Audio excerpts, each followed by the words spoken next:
Hi, this is Dale Sorchin, one of your candidates for the office of Governor of the great state of Washington, and this is a moment to imagine liberty. As I mentioned in one of my writings the other day, competition is the driving force behind a healthy economy because it naturally drives private enterprise to produce better products at lower prices. As taxpayers, though, the refining force of competition is not a luxury that we enjoy in making government more efficient and more effective.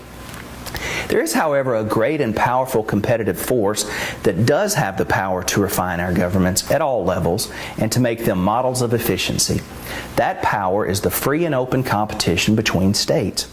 This forceful power of states competing against each other to win private businesses and allure productive citizens has the potential to do for government what individual taxpayers just never could: make them strive for excellence and efficiency. But the refining force of competition between states has been severely diminished, if not almost destroyed, by the constant expanding force of federalism. Let's take, for example, the case of the federal minimum wage, which is currently maybe at $7.25 an hour. This federal law sets the minimum wage amount that an employer in any state must pay a worker for that type of work performed. The question of why in a free country we allow the government to tell anyone how much they must pay someone to perform any job is a question for another day. Our concern here is whether or not this federal legislation, which surely was intended for good, does not instead diminish the very refining force of competition between states that we, the taxpayers, so earnestly need. Most states already have their own minimum wage laws, and in some cases they're a bit higher, and in some cases they're the same as the federal minimum wage. In a few cases, states do not have their own minimum wage law, so they're required to follow federal law. Let's imagine for just a moment that the federal government repealed its minimum wage law so that every state could have complete control over its own policy on this issue. What would happen? Maybe nothing, except those states that don't have their own law would enact their own legislation to govern this issue. But what if nothing else changed and those states that did not have minimum wage laws did not act to institute their own minimum wage legislation? What would happen then?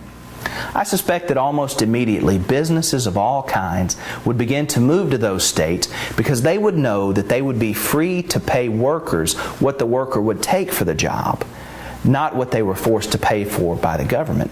Just behind them, honest, hardworking people without jobs would move to those states because they would know that they could work to earn an honest wage instead of being forced to take government welfare in those states where there were no jobs because the government would not allow employers to pay less than the governed minimum wage amount.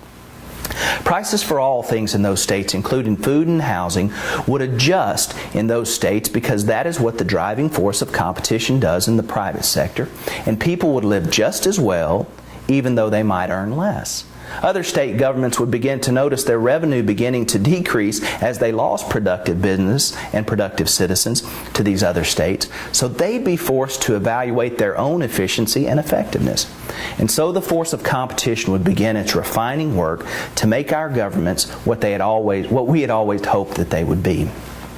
I know that here is where some will interject that this would only be a race to the bottom. I say, however, that this would be the foundation for our race back to the top. Competition truly is king. I invite you to check out our website at www.imagineliberty.us to find out more about our Imagine Liberty campaign. If you've already decided that you'd like to vote for an independent candidate, but you're afraid to do that because this election is just too important, and you're afraid that an independent candidate just takes away votes from the ruling political sides, then you're in luck, because one of the political sides will have the candidate that's just right for you.